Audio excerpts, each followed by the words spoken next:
Bienvenidos al comentario del simulacro MIR número 8. Vamos a comenzar en esta ocasión con la sección de imágenes, a la cual vamos a dedicar la mayor parte del tiempo, no solamente a las preguntas que aparecen en el simulacro, sino también unas breves recomendaciones sobre cómo enfrentarte a este bloque. Vamos a ver un poquito la estructura del examen, que ya conocéis todos de sobra. El examen, como todos sabéis, empieza en la pregunta 1, termina en la 235. No creo que esto sea un gran descubrimiento para ninguno de vosotros en este momento del curso ya. Y las primeras 35 preguntas, esto puede variar, hay años que ha sido algo menos, pero en los últimos años viene siendo más o menos esto. Esta porción de aquí es, como sabéis, la que contiene imágenes, todo el resto son preguntas modo texto, normales y corrientes, y al final, entre la 225 y la 235, tenemos las preguntas de reserva. Bien, esto es una obviedad, pero ¿por qué insisto en esto? ¿Por qué marco aquí gráficamente la estructura del examen? Para hacer una pequeña reflexión al respecto. Tanto las preguntas que aparecen aquí, con fotografía, en forma de casos clínicos bastante complicados, que hay que apoyarse a veces en una imagen para poder sacarla, etcétera, esas valen lo mismo que las que estén aquí, o que las que estén aquí, o que las de reserva cuando cuentan. ¿Qué quiero decir con esto? Si todas las preguntas valen lo mismo, a lo mejor es más práctico que empiece, por lo menos que comience el examen en una zona donde me sienta más cómodo, que me sienta más seguro. Psicológicamente, para muchos de vosotros puede ser difícil empezar en la pregunta número 1. La pregunta número 1 tiene una foto, por definición. La pregunta número 2 también, y la 3 también, y así hasta la 35. Y si la primera media hora de examen me encuentro con unas preguntas que son de una dificultad más elevada que el resto del examen, son unas preguntas que son complicadas, que me superan, que muchas veces las fotos a lo mejor no las he visto nunca y solo soy capaz de aceptar esa pregunta por el contexto o porque puedo descartar alguna opción pero no lo veo directamente claro, y eso es normal porque nos pasa a todos, las fotos son más complicadas que el resto del examen, no empieces por ahí. Hay gente que a lo mejor empezar por la sección de imágenes pues no le va mal y no le influye, pero a mucha gente sí os influye. Es como si estás jugando un partido de fútbol, eres del equipo que va perdiendo y vas perdiendo porque te han metido un gol en el primer minuto. No sienta igual psicológicamente un gol en el minuto 1 que un gol en el segundo tiempo. Pues aquí pasa exactamente igual. Si yo empiezo por este bloque y resulta que me son complicadas, mi moral puede ir minándose, mi confianza en mí mismo durante el examen puede ir a menos. Por ese motivo es mejor siempre empezar por algo donde te sientas cómodo. ¿Qué puedo hacer entonces? Pues directamente abre el cuadernillo de examen, localiza un bloque de preguntas donde te sientas bien. No empieces, o procura no empezar tampoco, en la pregunta número 74, que es donde empieza tu bloque favorito, que es pediatría, por ejemplo. ¿Por qué? Porque si empiezo en la 74, va a ser muy difícil andar haciendo cuentas para saber cuántas llevo. Tienes que estar, para saberlo bien cuántas llevas, cómo vas de tiempo, lo mejor es empezar en un número redondo. Empieza en la 50, o en la 100, o en la 150, de esa forma. O en la número 1 si te atreves, pero ya digo que en la mayor parte de los casos empezar en la 1 no es una buena idea, porque son más complicadas y eso psicológicamente te puede pesar.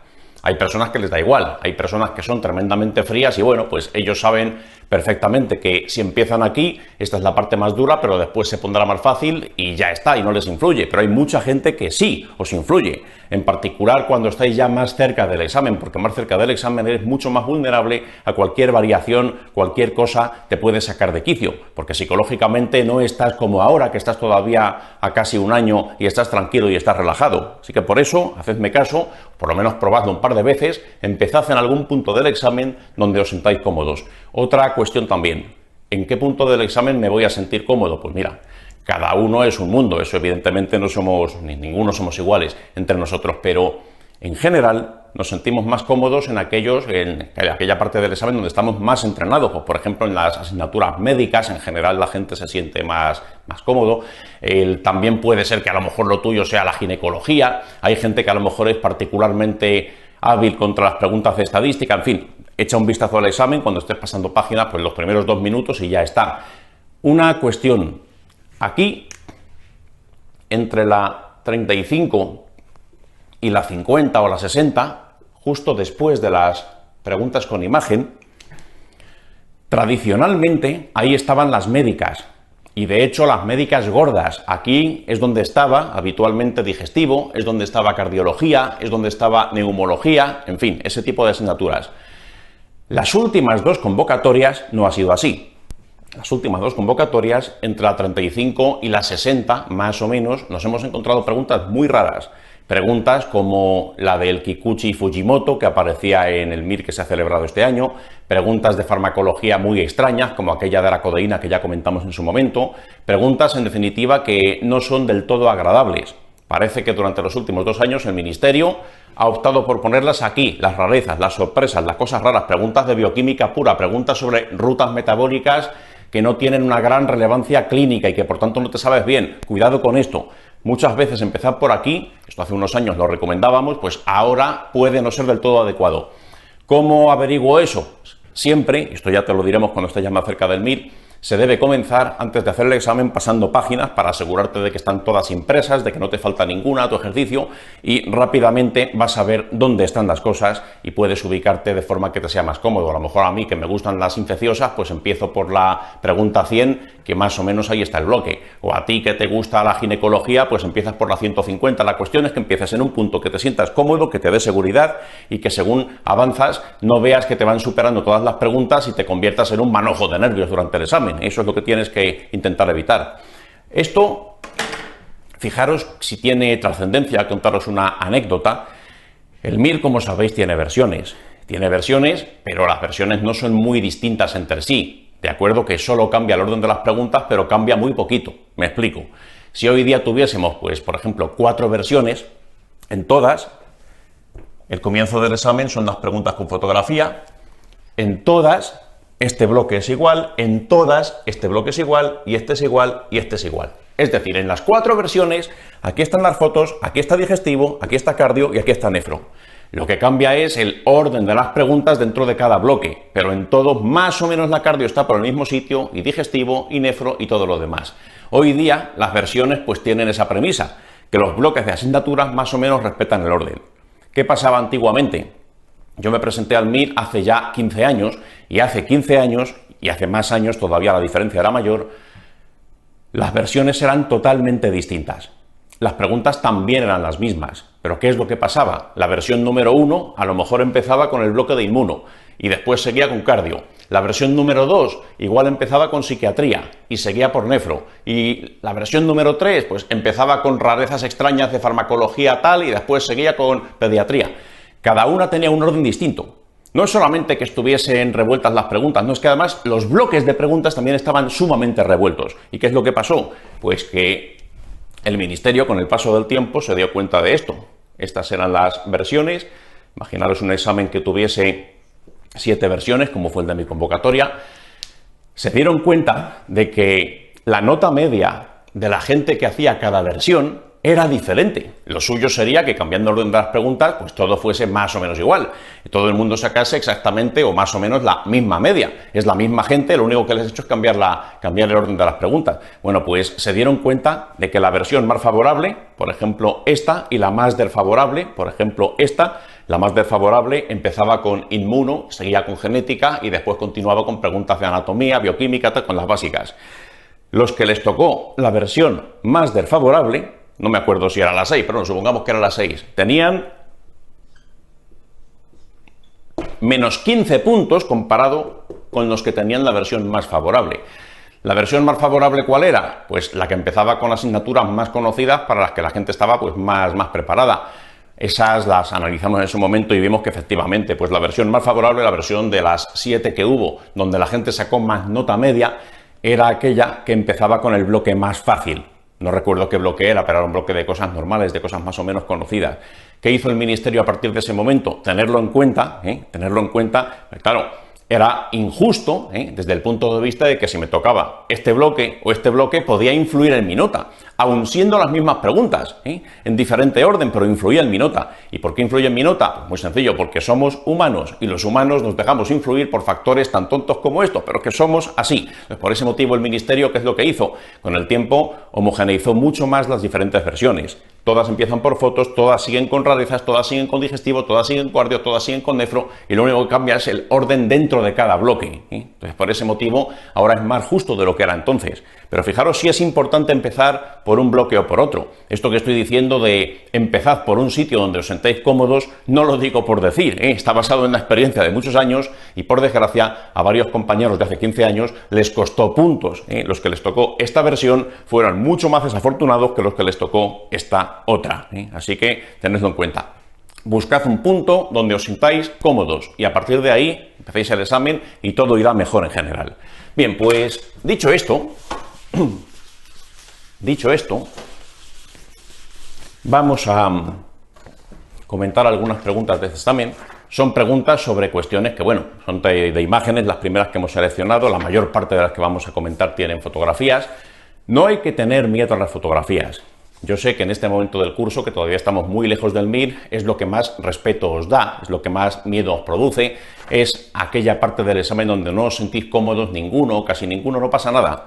Cuando ya nos acercamos al MIR, llega un momento en el que las preguntas con foto tenéis más o menos la misma probabilidad de acertar que las preguntas sin foto, corrigiendo, lógicamente, por dificultad. Pregunta sin foto fácil, pregunta con foto fácil, misma probabilidad de acierto. Pregunta con foto muy difícil, pregunta sin foto muy difícil, misma probabilidad de acierto. Con el paso del tiempo la fotografía ya no supone ningún obstáculo, casi ningún obstáculo, pero ahora pues sí que es así. ¿Qué hay que hacer con las preguntas con fotografía?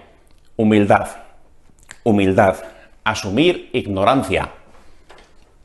Hay que meterse una cosa en la cabeza, por mucho que estudies, por mucho que te prepares, el MIR te va a sorprender. Va a haber preguntas que no vas a saber por dónde cogerlas, eso es normal, nos ha pasado a todos. Algunas serán con foto, otras no, las que tienen foto tienen más probabilidad. Claro, yo puedo abrir un libro y puedo encontrar temas muy raros, pero llega un momento que ya los temas raros se me agotan. Ya he preguntado 20 veces en el MIR la enfermedad de Kikuchi y Fujimoto. Bueno, pues vamos a cambiar por la enfermedad de Nakamura, bueno, la que sea. Cosas muy raras siempre tienes en los libros, pero se pueden terminar. Lo que nunca se termina es la iconografía médica.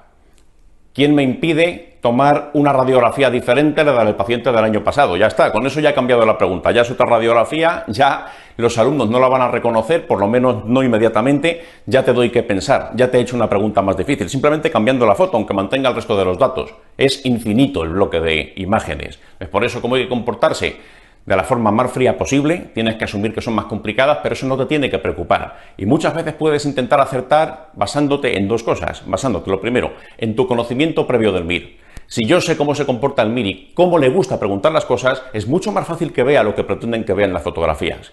Y otra cuestión también, aprendiéndome los patrones típicos. Las preguntas con fotografía no son más que eso, reconocimiento de patrones. Y ahora vamos a empezar con una que pone de manifiesto esto que he dicho. Fijaros, pregunta número 5. Dice la pregunta 5. Tenemos un varón de 30 años que hasta hace 6 meses estaba sano. Nos cuentan que no tiene nada de interés como antecedente personal, pero nos dicen que durante estos 6 meses, atención a esto, tiene dolor e inflamación en la rodilla derecha y en la articulación coxofemoral. Y además nos dicen que tiene, y esto es un dato clave, varón, 30 años, no hay antecedentes relevantes y te cuentan, y esta es la clave de la pregunta, dice dolor y rigidez nocturno en zona lumbar. Muy importante este patrón. En el MIR les encanta preguntar esto. Cuando te encuentres esto en una pregunta del examen, automáticamente te tiene que venir a la cabeza la famosa espondilitis anquilosante. Ya sé que en la vida diaria, cuando venga un varón de 30 años con dolor en esa zona por la noche, tendrás que hacer un diagnóstico diferencial mucho más amplio y le tendrás que hacer muchas más preguntas, pero estamos en un examen de 4 opciones que se ajusta a unos modelos muy típicos y muy rígidos.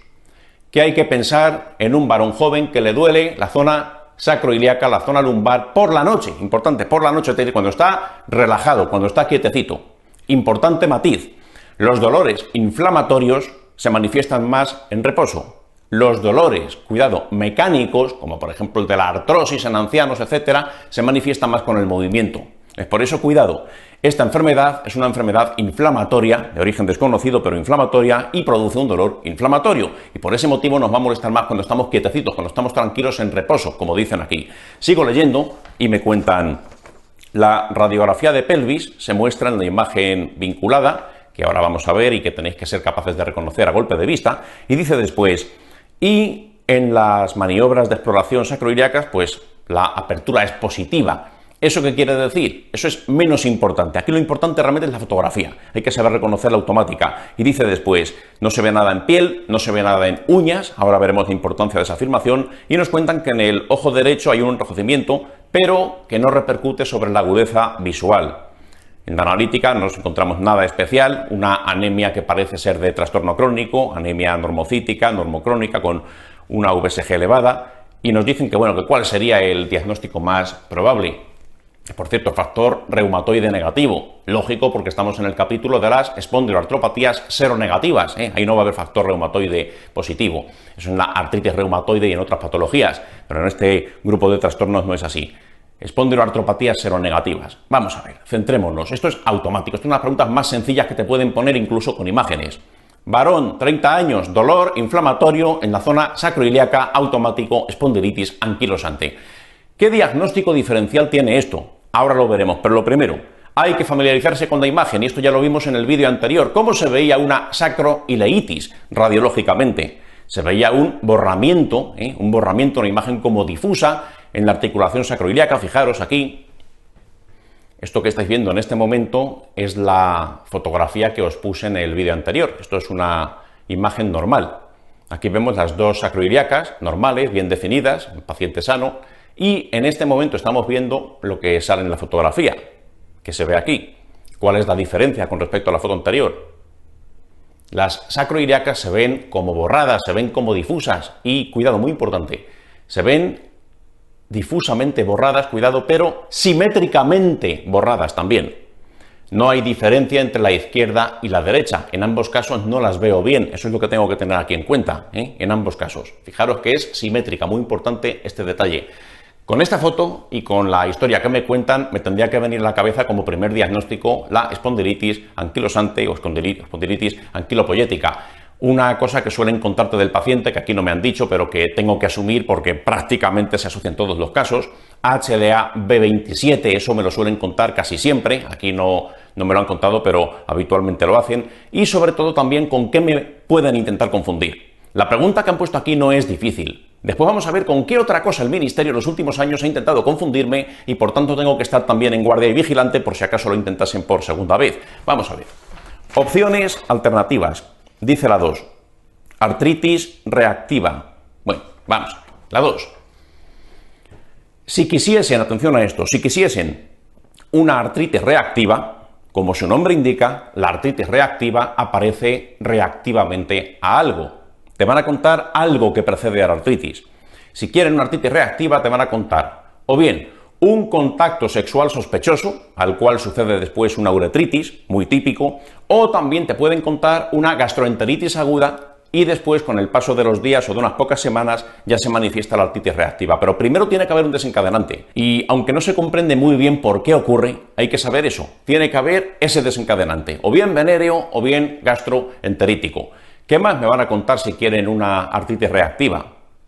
La artritis reactiva es bastante excepcional que te cuenten eso de las sacroiliacas.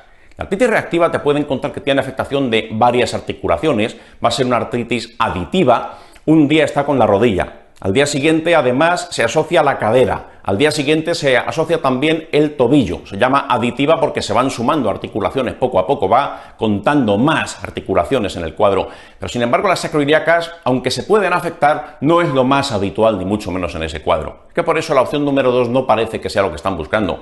Cuidado con la opción número 3, artritis psoriásica, cuidado aquí porque esta está muy lejos de ser la respuesta correcta.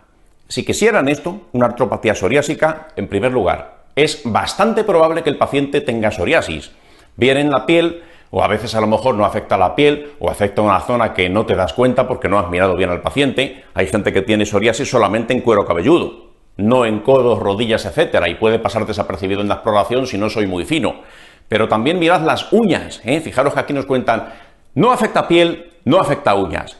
Las uñas son típicas en un paciente con psoriasis. Mucha gente con psoriasis tiene al menos piqueteado un ungueal o alguna alteración morfológica en la uña que si no la miras, pues lógicamente no la ves. Pero este paciente no lo tiene. No piel, no uñas, te están diciendo, difícil que sea psoriasis. Pero es que además otra cosa, ¿cómo sería una espondiloartropatía psoriásica si la artritis psoriásica tocase la sacroiliaca? ¿Cómo suele hacerlo? de manera asimétrica, muy importante, de manera asimétrica. Eso es lo que tienes que recordar. Hay asimetría. No es como la espondilitis anquilosante, que va a afectar a las dos por igual de una forma pues muy pareja. Habría asimetría en la psoriásica, por eso aquí pues tampoco creo que sea la opción número 3.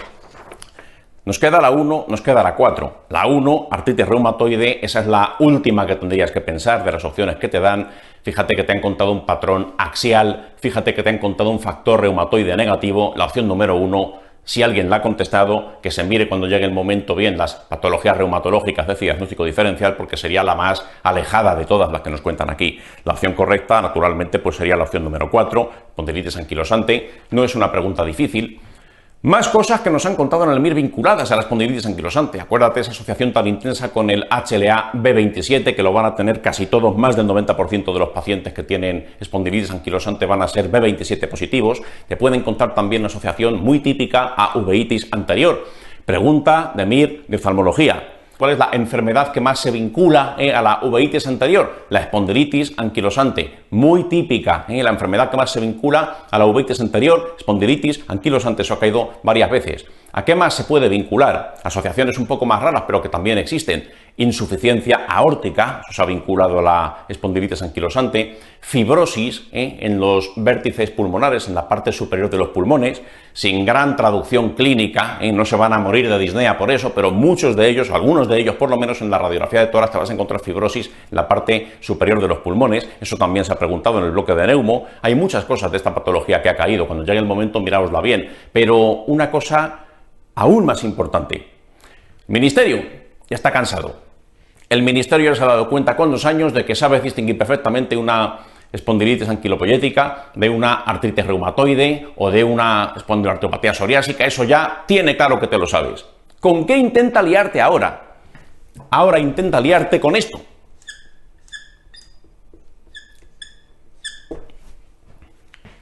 Con la EDI, son siglas. EDI o enfermedad de Forestier. Bien, ¿qué es eso? Hiperostosis esquelética difusa idiopática, Forestier para los amigos. ¿Qué te van a contar si quieren complicarte la vida? Atención a esto. Si quieren un paciente con esta patología, no te van a contar un señor de 30 años. Te van a contar a alguien de 60 o 70 o más, te van a contar a alguien mayor, alguien generalmente por encima de 50 y probablemente bastante por encima de 50. Va a ser alguien mucho mayor que el de la espondilitis anquilosante. ¿Qué más me pueden contar o qué más me van a contar? Aquí, el dolor, ¿cómo va a ser? ¿Va a ser inflamatorio? ¿Va a ser mecánico? ¿Va a ser muy intenso? Aquí no suelen insistir mucho en el dolor. No es una enfermedad que curse ni mucho menos con gran dolor. Aquí no van a hablarte de dolor probablemente. Sin embargo, la espondilitis anquilopoyética sí que duele y mucho y durante el reposo. Aquí muchas veces ni te cuentan que les duele. Importante detalle. Si quieren que sea esto, y no nos olvidemos de una cosa, el MIR tiene fotos y si quieren liarte lo van a hacer con las fotografías, siempre que una patología se pueda fotografiar. Esto lo tienes que tener muy presente. Ya hemos visto la foto típica de la espondilitis anquilosante. Vamos a ver qué es lo que hay que mirar cuando alguien tiene una posible enfermedad de Forestier. Fijaros aquí, en esta estructura anatómica, aquí vemos varias vértebras, detrás de las vértebras las diferentes apófisis transversas, espinosas, el canal vertebral, etc. Fijaros aquí se ven dos ligamentos. Hay un ligamento que va justo por delante de todas las vértebras, ese es el ligamento vertebral común anterior. Y hay otro ligamento que está por detrás de los cuerpos vertebrales, es el ligamento vertebral común posterior. Bien. Ligamento vertebral común anterior. El anterior.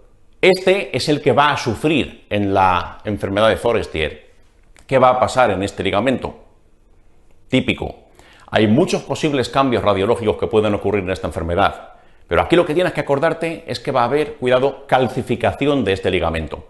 Fijaros, aquí se ve la imagen anatómica, ahora vamos a ver radiológicamente dónde debería buscar esos cambios para poder ser consciente de que tengo esta enfermedad delante. Fijaros aquí, esto que sale como coloreado, diferentes tonalidades, es donde deberías mirar.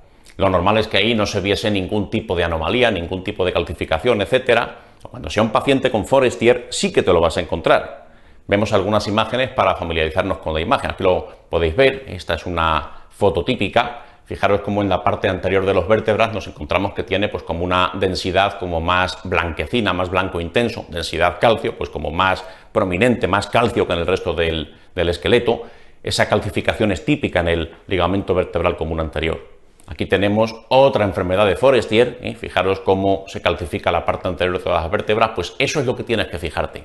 Entre eso, el dolor que va a ser inexistente o prácticamente ni te van a hablar de él, lo va a mencionar de pasada o ni lo va a contar, que el paciente es bastante mayor, que las sacroiliacas aquí no se afectan, aquí no va a haber sacroileitis, con eso tendrías que ser capaz de distinguirlo a la primera.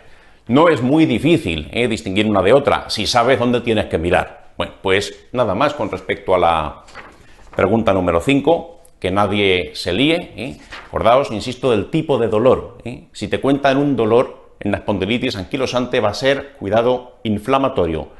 En la otra, en el Forestier, o no te cuentan nada, o si aparece es mecánico, es con el movimiento. Cuidado con ese detalle, cuidado con ese matiz. A los reumatólogos les gusta mucho preguntar qué tipo de dolor aparece en cada enfermedad. Y aquí, como es contrario, pues sería algo apetitoso de preguntar en un test. Bien, pues dejamos la pregunta número 5 entonces. Iba a borrar la pizarra, pero veo que ya está borrada. Y pasamos a continuación a la pregunta número 14. Esta es una pregunta exigente, es una pregunta difícil. Nos dicen aquí, fijaros en la pregunta 14, es un paciente que tiene diabetes mellitus y que consume alcohol moderadamente desde hace años y que tiene un dolor cólico. Bueno, voy a resumirlo porque esto si no pues es una pregunta muy larga.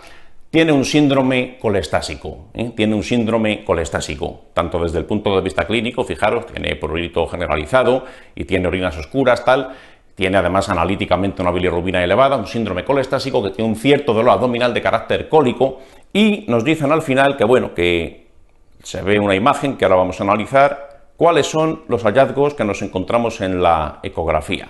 A ver. Esta foto, una vez que llevas unos cuantos meses preparando el MIR, ya te suena porque es el desglose, pero ponte en situación de que eres una de esas personas que se presentaron ese año al MIR. Esta pregunta salió en el MIR en su día. Aquí, ¿cómo te defenderías? Si nunca has visto una ecografía abdominal, y mucho menos de esta región, de la región biliopancreática, ¿qué hago si no tengo criterio? ¿Qué hago aquí si no sé contestar? Pues vamos a ver. Aquí tengo la foto. ¿Qué puedo hacer con esto? Veamos opción por opción. La 1 dice vesícula biliar distendida con litiasis dentro, no lo sé.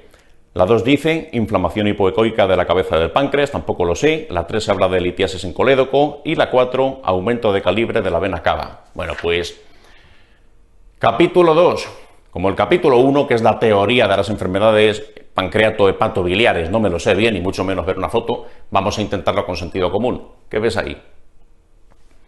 Aunque no sepas muy bien lo que ves, lo que sí que tienes claro, todos lo tenemos claro, es que aquí se ven estructuras tubulares. Vemos estructuras que son tubulares, vemos estructuras alargadas que están huecas. Hay una de ellas que efectivamente parece que contiene algo que es como más blanco, que probablemente sea una litiasis, como sugiere alguna de las opciones, pero yo aquí lo que veo son estructuras tubulares. Entonces, vamos a ver, partiendo de que estos son tubos, en el cuerpo humano, ¿qué tubos conoces? Hay muchos posibles tubos. Los vasos sanguíneos son tubos, las vías biliares son tubos, la tráquea es un tubo y hay muchas más cosas que son tubos. No voy a detallar más tubos importantes, pero en esta pregunta me interesan 3 tubos que me cuentan aquí. La opción número 1, hablan de una vesícula.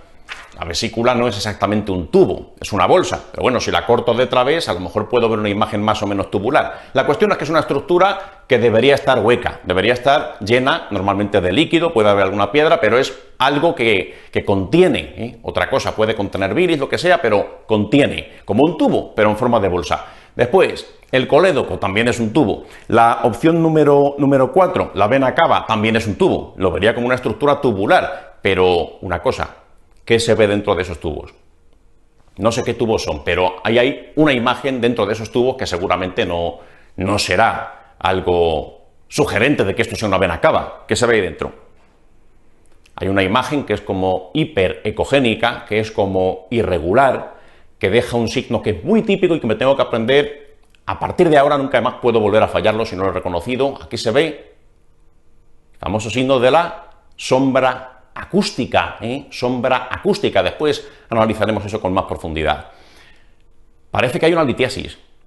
¿Habría litiasis o pensarías que va a haber una litiasis dentro de la cava? La opción número 4 automáticamente se descarta. No creo que nadie tenga litiasis dentro de la cava. Dentro de la cava puedo tener muchas cosas, preferentemente sangre y espero que nada más. Aquí, la opción número 4 me la cargo directamente. La opción número 3, el litiasis y dilatación del colédoco, eso puede ser más razonable, igual que la opción número 1. La 2, inflamación hipoecoica en la cabeza del páncreas. Vamos a ver, ¿la cabeza del páncreas es un tubo hueco? No. ¿La cabeza del páncreas es una cavidad? Tampoco. Olvídate de esto.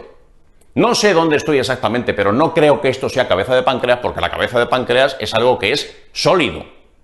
Ya, pero es que dentro del páncreas hay conductos tal. Porque mira el calibre de estos conductos, Aquí son conductos bastante gordos. No creo que esto sea la cabeza del páncreas, porque además alrededor de estos conductos pues no veo páncreas, no veo nada que me sugiera que esto esté dentro de, a su vez, dentro del páncreas. Y aquí, posiblemente lo que intentan es liarme entre la opción número 1 y la opción número 3. ¿Es posible responder algo más? ¿Es posible dar un paso más y saber exactamente cuál es la respuesta correcta? Pues a lo mejor no, y me tengo que quedar en eso. Bueno, pues la gente que se enfrentó a este examen, muchos de ellos se quedaron ahí. Y no está mal quedarse ahí, por lo menos descartaron 2 y al 50% entre las otras 2 pues se la jugaron, unos acertaron, otros no. Pero piensa una cosa, si esto fuese vesícula, ¿qué esperarías ver? La vesícula, igual que el colédoco, pues forma parte del árbol de las vías biliares, pero la vesícula es una bolsa. El colédoco es un tubo, El colédoco sí que es un tubo y no hay ninguna duda, pero la vesícula es una bolsa. Entonces, vamos a ver. Lo que has visto ahí, a lo mejor no lo has visto en tu vida, pero ¿cómo esperarías verte o cómo esperarías encontrar una vesícula? Llena de piedras en su caso, pero una vesícula. Pues mira, aquí tienes imágenes. Esto es una vesícula con una piedra en su interior. Fíjate la morfología que tiene la vesícula. No es un tubo como se veía en la foto de la pregunta. Creo que se ve es una bolsa y en el fondo de esa bolsa pues ahí está la piedra. Aquí tenéis otra imagen de una colelitiasis. Aquí tenemos la vesícula y en lugar de un cálculo pues vemos 2. Bien, esa es la diferencia. ¿Qué pasa entonces? Volviendo a la fotografía de la pregunta. Pues si esto soy fino interpretando, me daría cuenta, si tengo experiencia en leer ecografías abdominales, que la parte de arriba, la parte tubular donde se encuentra esa piedra, donde se encuentra la litiasis, ese es el colédoco y la parte que queda más abajo es la vesícula que está cogida en la proyección, que no parece una bolsa, pero que es vesícula, sea como sea. Si quieren mostrarme una vesícula, y no nos olvidemos de que estamos en el examen MIR, me mostrarán una vesícula decente, me mostrarán una vesícula que no haya ninguna duda que tenga forma de bolsa, y aquí no había bolsa, por tanto la respuesta correcta, lo que tendrías que haber pensado y marcado es la opción número 3. Hay litiasis, de acuerdo, hay dilatación del colédoco, y esos dolores cólicos que tiene el paciente pues serán consecuencia de una colédocolitiasis. El colédoco pues estarán migrando cálculos otra vez, están clavando en las paredes del mismo y producen pues esos dolores. Bien. Esto no lo puedo fallar, tengo que ser capaz de reconocer una litiasis en el MIR. Me da igual si la litiasis está en colédoco o si está en vías urinarias. Y de aquí podría desprenderse otra pregunta. Importante cuestión. ¿Qué 3 características ecográficas va a tener una litiasis? Me da igual dónde estemos, me da igual si es vías biliares, me da igual si es vías urinarias. ¿Una litiasis cómo es? Pues mira, va a ser algo así. Esto es una litiasis. En primer lugar, el contorno, la litiasis, el contorno que tiene es irregular, contorno irregular. Yo no he visto nunca una litiasis que sea como una canica perfecta como la que jugaba cuando tenía 4 años. No, va a ser irregular.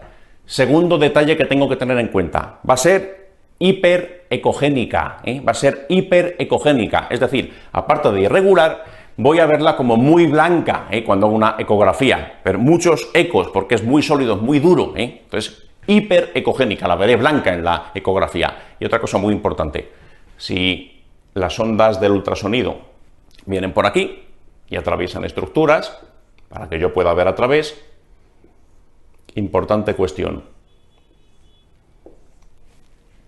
sombra acústica, sombra acústica. Todo lo que esté detrás de una litiasis,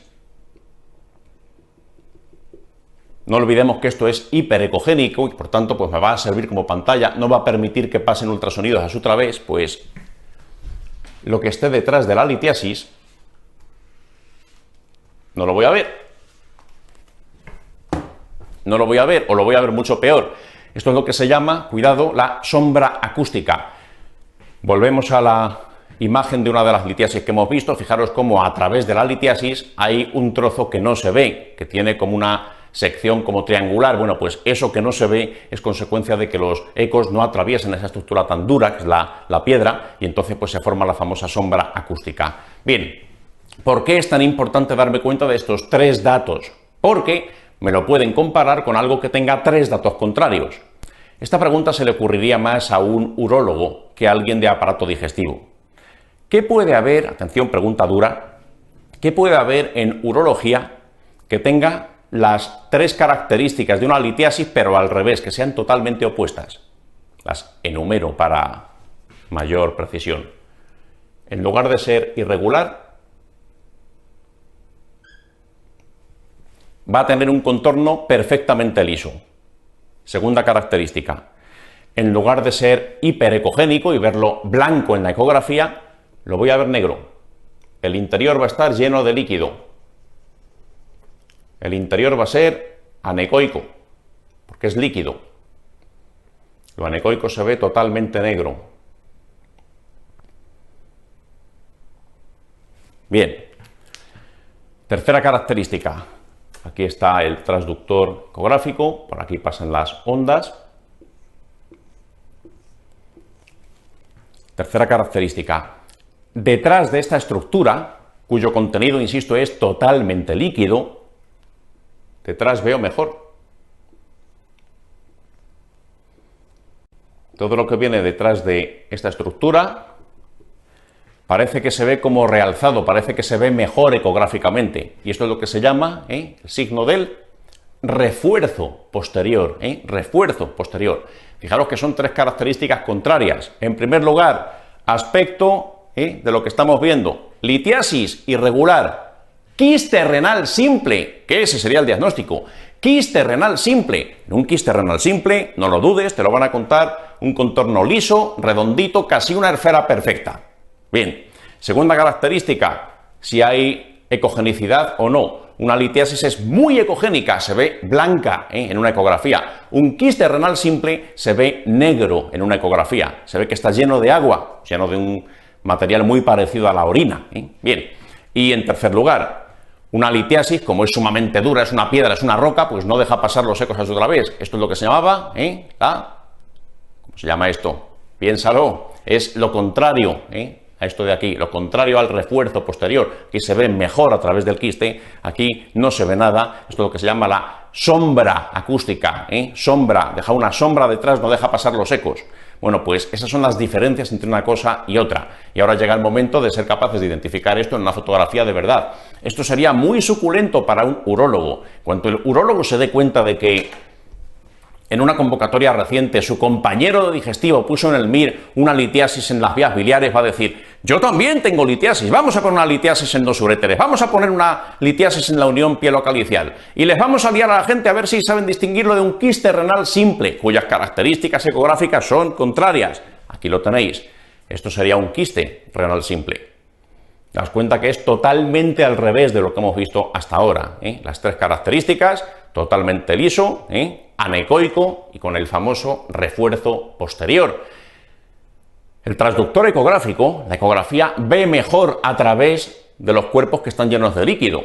Eso para hacer una buena ecografía abdominal, etcétera, una ecografía ginecológica, que les dicen a los pacientes que beban mucho líquido antes, para que a través de la vejiga pues nos ayuda para ver a través, acordaos, se ve mejor a través de los líquidos, signo del refuerzo posterior. Bien, bueno, pues ya está.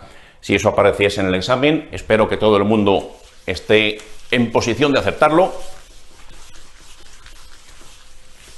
Ya volveremos a poner preguntas para recordar este aspecto, no os preocupéis.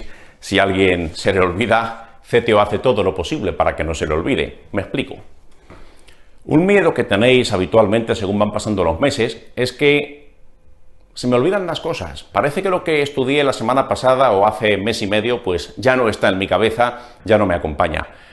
Y hay un número de vueltas de estudio que son limitadas. Primera vuelta, segunda vuelta, etcétera. Vamos a ver. Tú no tienes que organizarte un calendario para dar 5 vueltas en lugar de 4, ni 6 vueltas en lugar de 5. No, tú no tienes que hacer nada. Vamos a ver. Repasos hay muchos, aunque están de forma encubierta, por eso es tan importante hacer los simulacros. Cada vez que haces un simulacro, estás revisando 235 temas, sin darte cuenta. ¿Qué es lo que pasa? Hay algunos de esos temas que estás repasando porque ya te has mirado antes, y hay algunos de esos temas que todavía no te has estudiado, pero que te viene bien de introducción para que te des cuenta de cómo preguntan las cosas, y cuando la semana siguiente des esa asignatura, te vas a acordar de esa pregunta que fallaste y dices, esto es importante, o esto debe ser importante, porque en el simulacro de hace 2 semanas ya me lo preguntaron. Cuidado con ese detalle. Los simulacros son una manera encubierta de seguir repasando constantemente todo lo que es importante para el MIR. Y después de un simulacro, ¿qué hay que hacer? Aprender de los errores que has cometido. Vamos a poner un ejemplo. Acabo de hacer un simulacro, pero todavía estoy en una fase muy incipiente del curso y todavía no me he estudiado seriamente la cardiología, ni la nefro, ni la neumo. Bueno, pues esas 3 asignaturas, a la hora de repasar, no prestes mucha atención al repaso de esas asignaturas porque aún no te las has mirado. Pero si yo me estudié infecciosas el mes pasado y acabo de hacer un simulacro, sí me aseguraría de prestar mucha atención a las preguntas que he fallado de infecciosas. Porque os digo una cosa, se aprende mucho más de los fallos que cometes en los simulacros que estudiando muchísimas horas delante de un libro. Hay quien no me cree, con el tiempo me creerá, según nos vayamos acercando al examen. Yo os confieso una cosa, y debe ser que soy más burro que los demás, pero creo que más o menos igual. Vamos a ver. Igual que yo, casi todos mis compañeros de mi época, cuando nos presentamos al examen, al final comentábamos, joder, si es que yo realmente le debo más preguntas a los fallos de los simulacros, preguntas que aprendí una vez que me equivoqué, debo a eso muchas más preguntas que a las explicaciones del profesor.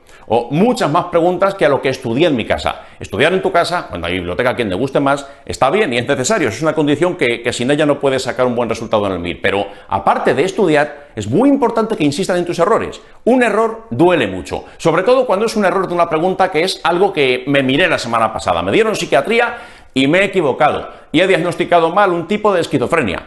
Si le dedicas a esa pregunta 5 minutos y te das cuenta de las 3 o 4 cosas que tendrías que haberte fijado más, entre las muchas que te cuentan, no vuelves a fallar una pregunta parecida. Y eso es lo que hace que el día del examen te vaya bien. Es mucho más debido a eso, a los fallos que después corriges, que al estudio a priori que haces de cualquier tema, antes de que te lo pregunten. Bien, pues continuamos entonces. Pregunta 144, esta, después de lo dicho, supongo que todo el mundo lo tendrá perfectamente claro. 144. Todos los siguientes son criterio de quiste simple, excepto, pues, vosotros mismos. Quien la haya fallado, ahora lo tendrá totalmente claro, dice la 1. Masa homogénea. Homogéneo es. Hemos dicho que no había ningún tipo de eco en el interior, todo oscuro, todo líquido, pues la 1 tiene pinta de que sí. 2. Refuerzo posterior, dice, de la pared. Detrás de la pared del quiste, detrás de la imagen del quiste, vamos a ver mejor porque es líquido y deja pasar los rayos, los potencia, las ondas de ecografía. Por eso lo de la 2 puede ser cierto. 4. Paredes lisas, perfecto. Cuidado con la opción número 3, dice la 3. Nivel hídrico en su interior. Cuidado con eso. Vamos a ver, esto es un nivel. Esto es un nivel. ¿Dónde puedo encontrarme estas cosas? Pues imágenes con un nivel, por ejemplo, a nivel pulmonar. Si tengo un absceso pulmonar, puede ser que me encuentre un nivel dentro de ese absceso. Eso puede suceder. ¿Un nivel qué es? Una interfase entre líquido y aire, en el caso de un absceso pulmonar. Esto no va a ocurrir en un quiste renal simple. Un quiste renal simple solo contiene líquido. Y si solo contengo líquido, no hay nivel, porque no hay un cambio de interfase. Es todo lo mismo. Así que no hay nivel de ninguna clase, si se trata de un quiste renal simple. Por tanto, la 144, la correcta, pues solo podría ser la 3. El nivel hídrico en el interior es lo que no existe. Bien, pues dejamos la 144, nos vamos a continuación a la pregunta 18 y vamos a ver aquí qué es lo que nos plantean. Dice la 18, 30 años, usuario de drogas por vía parenteral, que viene con fiebre, con escalofríos, nos cuentan que tiene además confusión mental y mialgias difusas, parece que el paciente está malísimo. Y nos dicen que además en la pierna izquierda tiene un dolor muy intenso y fijaros en la imagen vinculada, parece que se comprende a la primera que tenga un dolor intenso. ¿Qué tiene este paciente?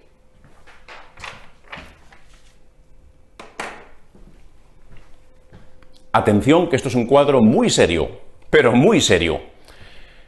En el MIR, de vez en cuando, les da por poner piernas rojas, calientes y dolorosas.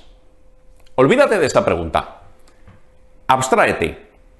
Pierna roja, caliente y dolorosa. ¿Qué pensarías?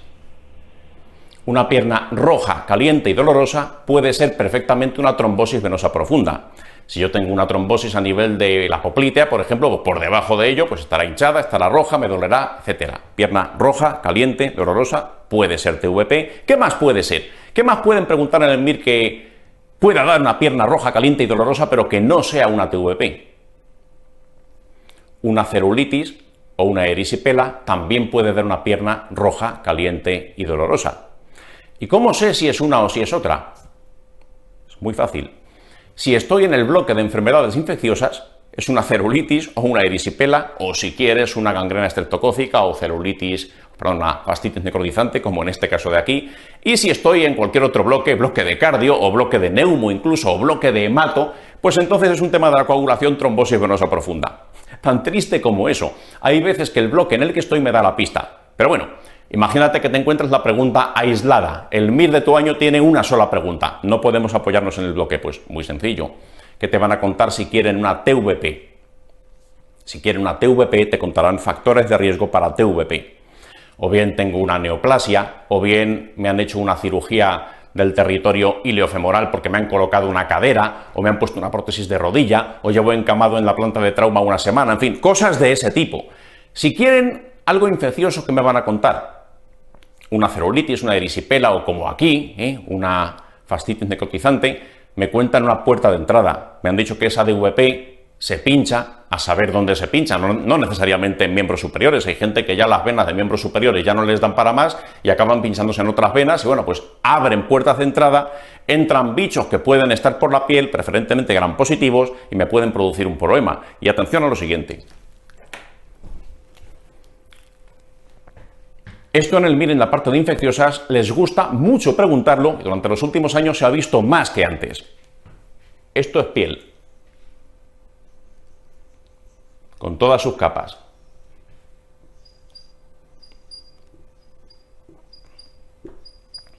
Lección básica de histología. La piel tiene, a grosso modo, 3 capas. Epidermis, dermis y tejido celular subcutáneo o lorza. Epidermis, dermis, tejido celular subcutáneo o lorza. Por debajo del tejido celular subcutáneo, que es donde están los globulillos de grasa que represento aquí, justo debajo está esto. Está músculo. Y separando el músculo de lo demás, hay una fascia muscular que lo envuelve. Bien, vamos. Erisipela, celulitis, fascitis necrotizante. Mucho cuidado. Se pueden parecer. ¿En qué se parecen?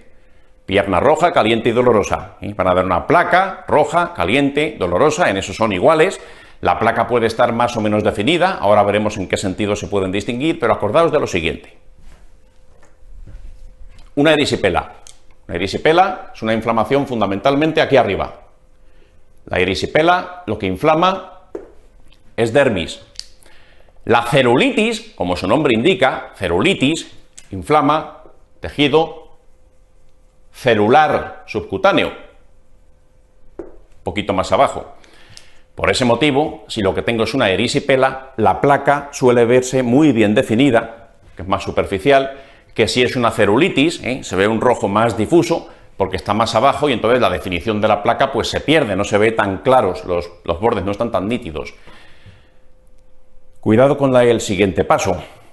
Si esto llega más abajo, tocamos aquí. Como toquemos aquí, ya tenemos un problema. Esto, una afectación que ya toca fascia muscular y eventualmente puede llegar a comprometer músculo, eso ya se llama fascitis necrotizante, también conocida en algunos libros como gangrena estreptocócica, y el nombre de gangrena estreptocócica está extraordinariamente puesto.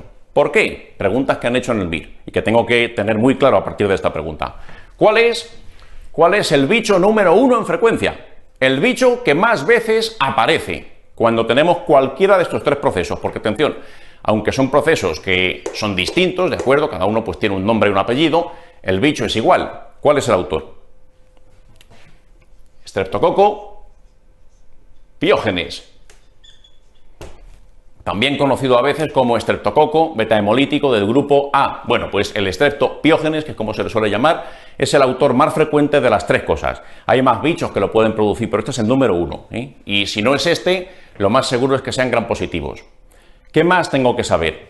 Las dos de aquí arriba, erisipela celulitis, una mejor definida, otra peor definida, bueno, placa roja, caliente, dolorosa, fiebre o febrícula, malestar general, ya está, punto. Le pones antibiótico, le pones analgesia y suele responder muy bien y normalmente se puede ir a su casa sin problema. Pero, cuidado, cuando hay afectación aquí, si es una fascitis necrotizante, se puede confundir externamente con una celulitis erisipela. Puede parecerse placa roja, caliente, dolorosa, pero hay algunas diferencias. Y esto tienes que tenerlo muy presente porque aquí te pueden intentar liar. Lo primero, cuando sea aquí abajo, si tocamos ya fascitis necrotizante, el dolor va a ser exagerado. No tengo pizarra para poner cruces suficientes. Duele muchísimo. Puedes incluso pensar, a la hora de ver el paciente por primera vez, puedes decir, ¡qué quejica! ¿Pero qué quejica? Tiene una placa roja, caliente, dolorosa, esto es una erisipela, una celulitis, normalmente no duele así, nadie se queja tanto. ¡Cuidado! A lo mejor no es quejica, a lo mejor lo que tiene es una placa roja, caliente, dolorosa, pero que viene de otro cuadro distinto que afecta más profundo, que toca fascias musculares y que duele como el demonio. Duele muchísimo, duele muchísimo. La queja que da el paciente es desproporcionada a ese posible diagnóstico de celulitis erisipela. Duele muchísimo y suele ser bastante rebelde a analgesia. Le pones analgésicos y te dice que está exactamente igual. De hecho, estoy peor, me duele más que hace media hora. Bueno, eso es una cosa. Después, estamos tocando fascia. Si estoy tocando fascia y justo debajo está músculo, y esperemos que el diagnóstico sea precoz para que no llegue a comprometer mucho músculo, porque si no ya veréis lo que hay que hacer.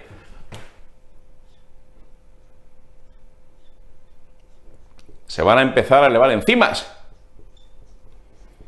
Que se eleve la LDH, pues hombre, bueno, eso es menos específico. El LDH está dentro de todas las células del organismo. Toda célula tiene LDH en su interior. Si yo tuviese un infarto renal, subiría la LDH. Un infarto de miocardio, subiría la LDH. Una anemia hemolítica, subiría la LDH, eso me da igual. Esto me lo puedo encontrar, pero lo que me importa es esto. Empieza a elevarse la CPK. Empieza a elevarse la CPK porque está habiendo lisis muscular. Esto no ocurriría en una erisipela o en una celulitis. Cuidado con ese detalle. Elevación de la CPK, enzimas musculares, e incluso puedo tener la mala suerte de que aparezca un cuadro de insuficiencia renal aguda. Puede hacer una insuficiencia renal aguda. ¿Por qué?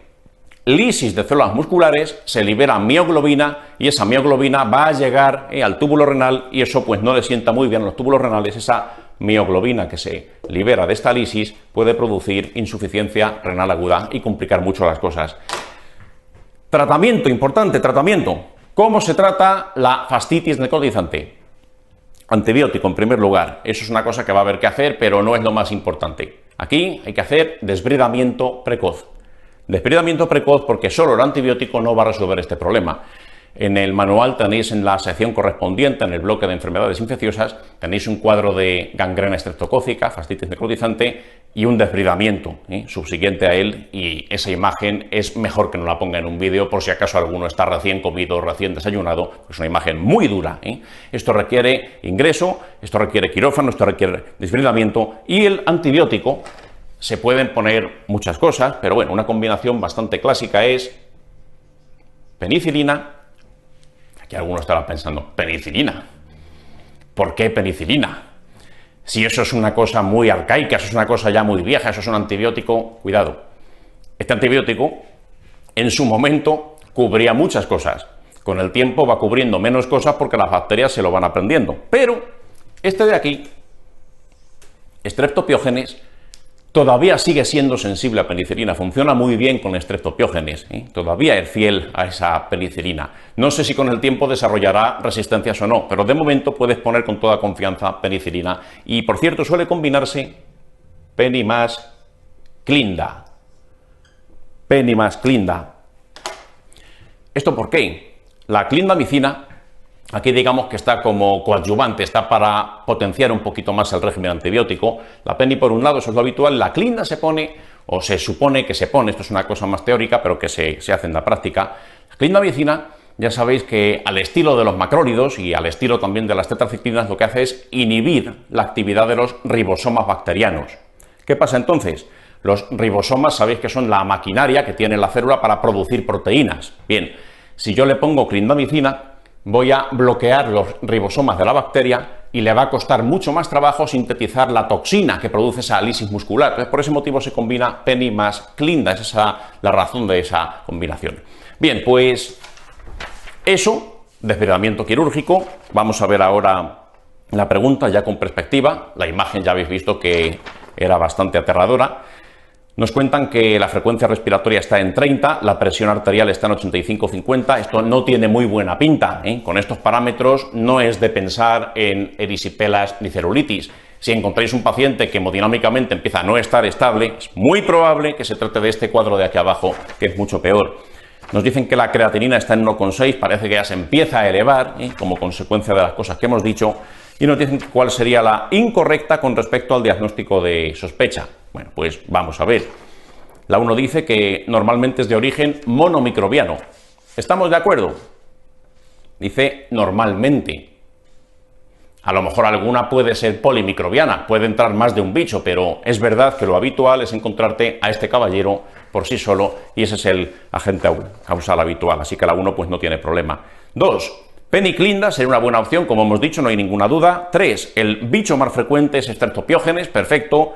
4. El diagnóstico hay que confirmarlo con una prueba de imagen, preferentemente un TAC urgente que demuestre engrosamiento de la fascia muscular. No, aquí el diagnóstico está claro, el diagnóstico es clínico. El diagnóstico, como me meta al paciente en un TAC, a lo mejor cuando salga se ha comido la otra pierna o el otro brazo. Mucho cuidado con ese detalle, no se puede perder tiempo. Si está claro, quirófano, se desbrida y antibiótico. Así que por eso la 4 sería la incorrecta. Bien, pues borramos la pizarra. No os olvidéis de este diagnóstico cuando estudiéis infecciosas porque se está preguntando más de la cuenta en los últimos años, ha crecido en el MIR. Y nos vamos a continuación a una pregunta bastante instructiva que es la pregunta 27.